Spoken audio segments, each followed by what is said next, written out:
After the death of Honorius in 423, one of his senior court officials, a man named Ioannis, took the throne.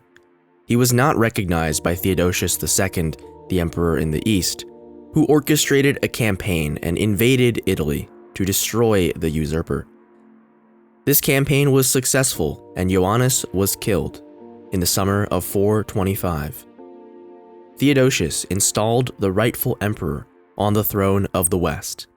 He was the grandson of the original Theodosius, a 6-year-old boy named Valentinian.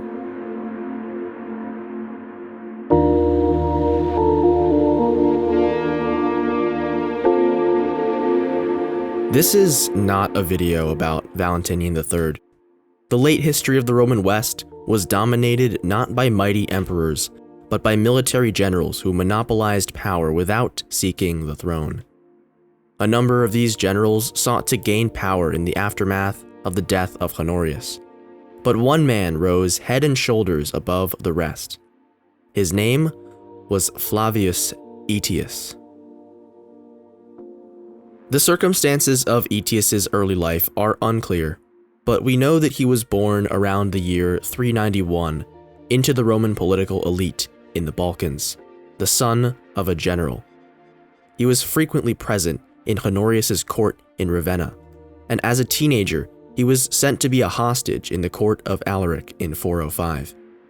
After his stay among the Goths, he was sent in 408 to the court of the Huns.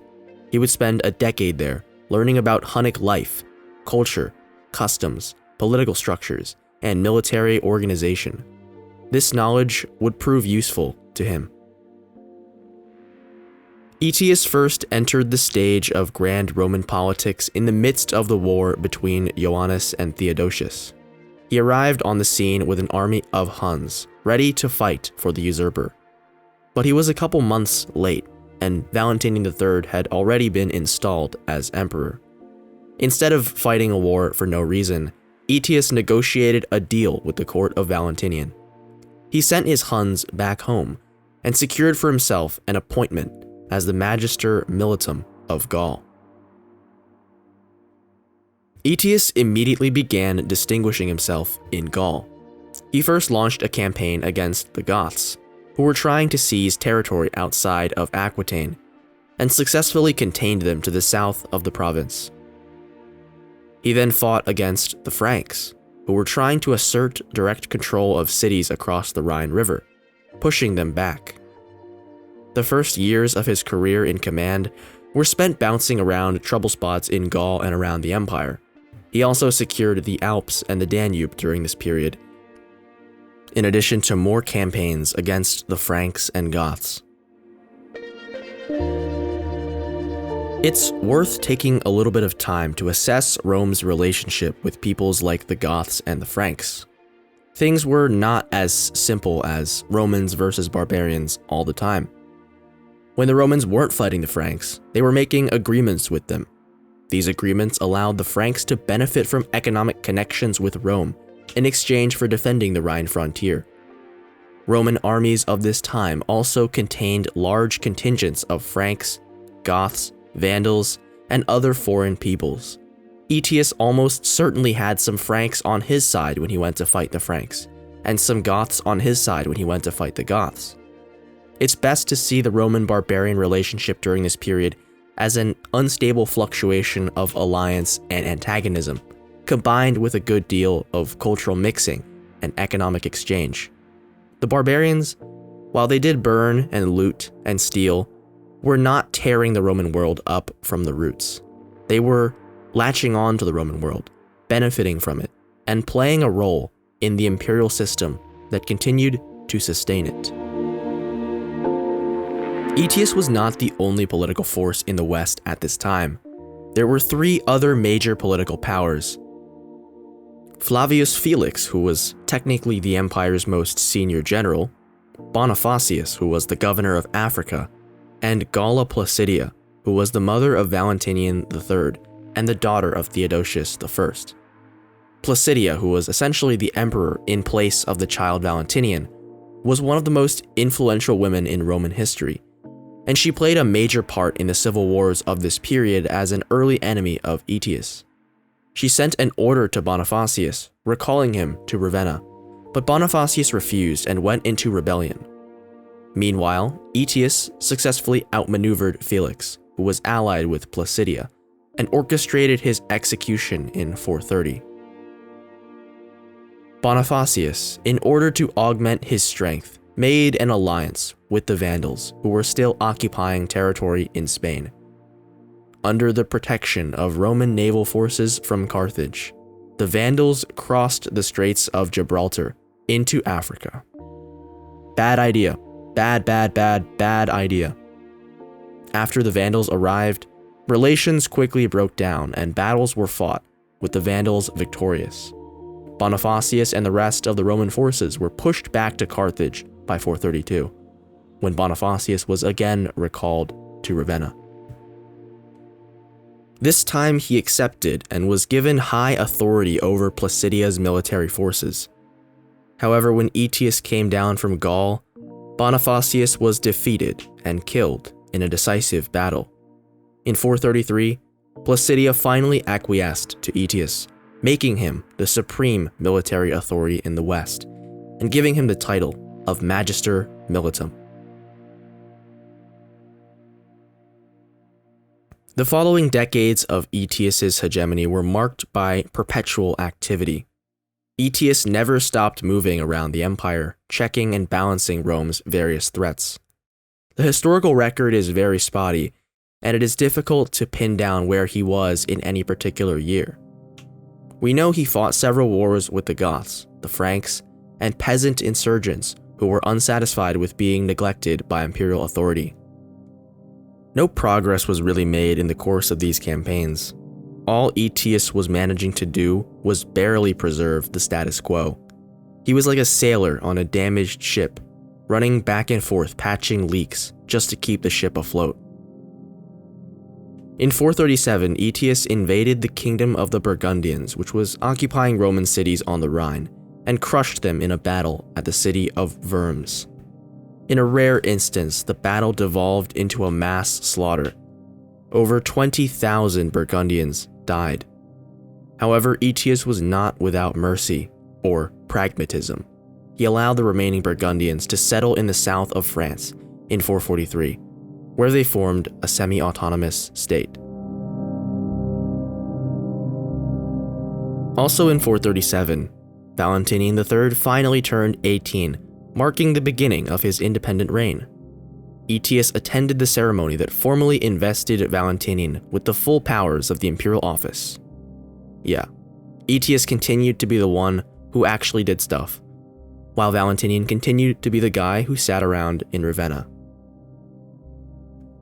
Throughout the 430s, Aetius was constantly busy in Gaul, leaving him with no time and few resources to spare for the rest of the empire.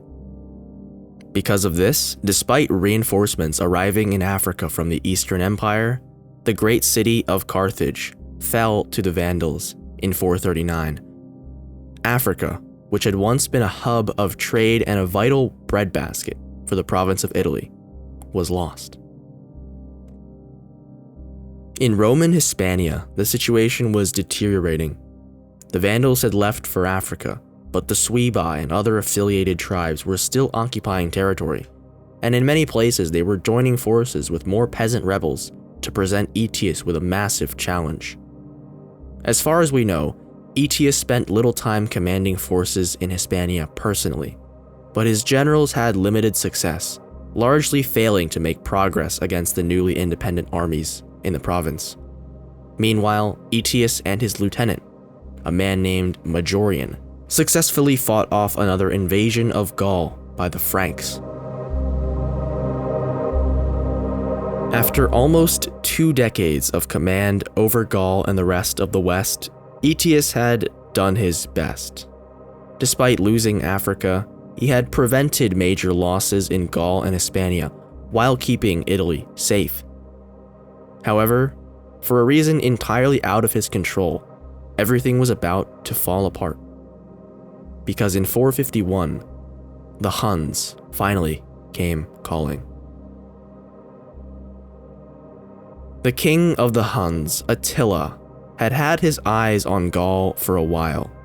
Negotiations with Aetius finally failed in 450, and Attila led his fearsome army across the Rhine the following year. His rampage took him all across the northern part of what is now France, all the way to the gates of Lutetia, the Roman city that is today Paris. Finally, in June of 451, Aetius succeeded in bringing Attila to battle on the Catalonian plains. Late Roman history is really fun. Why? Because we have literally no reliable information on what happened at this battle. Roman victory? Indecisive? Roman defeat? Who knows? The Roman army was mostly composed of Goths from Aquitaine, and Gothic historians from centuries later who provide us the details of the battle paint a glorious picture of a Gothic victory. I'm not going to go into the details of this battle because it's not clear whether any of those details are actually true. But personally, I doubt that the result of the battle was decisive. In any case, Attila withdrew from Gaul with his army almost entirely intact, leaving dozens of sacked cities and towns in his wake. With his entirely intact army, Attila launched another invasion the following year, this time of Italy. Aetius was unable to oppose him. His army the previous year had been mostly Gothic, and without them he had pretty much nothing. He placed a sizable garrison in the city of Aquileia, which guarded the passage into Italy, and had held off invaders of Italy for centuries. It did not stop Attila. He captured the city and burned it to the ground, leaving no trace. With Attila fast approaching, Valentinian III fled Ravenna for the relative safety of Rome. Meanwhile, Aetius successfully slowed Attila's advance with a much smaller army, eventually bringing him to the negotiating table. Without exacting any concessions, Attila withdrew his army. Attila had other reasons to leave, but nevertheless, the whole sequence of events against Attila indicates Aetius's immense skill in both war and politics. Aetius would get no thanks for this. Valentinian III, who was beginning to feel threatened by Aetius's unchallenged glory and authority, feared that Aetius wanted to place his son on the Roman throne. He was dragged into a plot to assassinate Aetius. One day in 454, when Aetius was presenting a document to Valentinian, he burst out in rage, accusing Aetius of treachery. Before Aetius had a chance to speak in his own defense, Valentinian himself drew a sword and stabbed him to death in front of the assembled imperial court. Very smooth. Reportedly, after the assassination, Valentinian was told by one of his court officials, "You have cut off your right hand with your left." He was right. The following year, Valentinian was himself assassinated in Rome. Reportedly, none of the soldiers who witnessed the attack lifted a finger to defend the emperor, as they were all still loyal to the memory of Aetius. His reign, which had technically lasted 30 years, had seen him do literally nothing aside from killing Rome's last great general. In the aftermath of his death, a usurper named Petronius Maximus took power in Rome, forcing Valentinian's widow Eudoxia into a marriage to legitimize his rule. However, this move opened hostilities with the Vandals in Africa, as Eudoxia sent pleas to the Vandal king Gaiseric to save her from this weird, creepy dude. The Vandals who had been sending grain under the terms of an alliance made with Aetius, cut the supply to Rome, and soon began preparing for an attack on Italy. Faced with angry mobs in Rome, Petronius was stoned to death on the streets in late May of 455. 3 days later, the Vandals sailed into the undefended harbor of Rome and sacked the city. They ravaged the Eternal City for 2 whole weeks. Rome would never recover.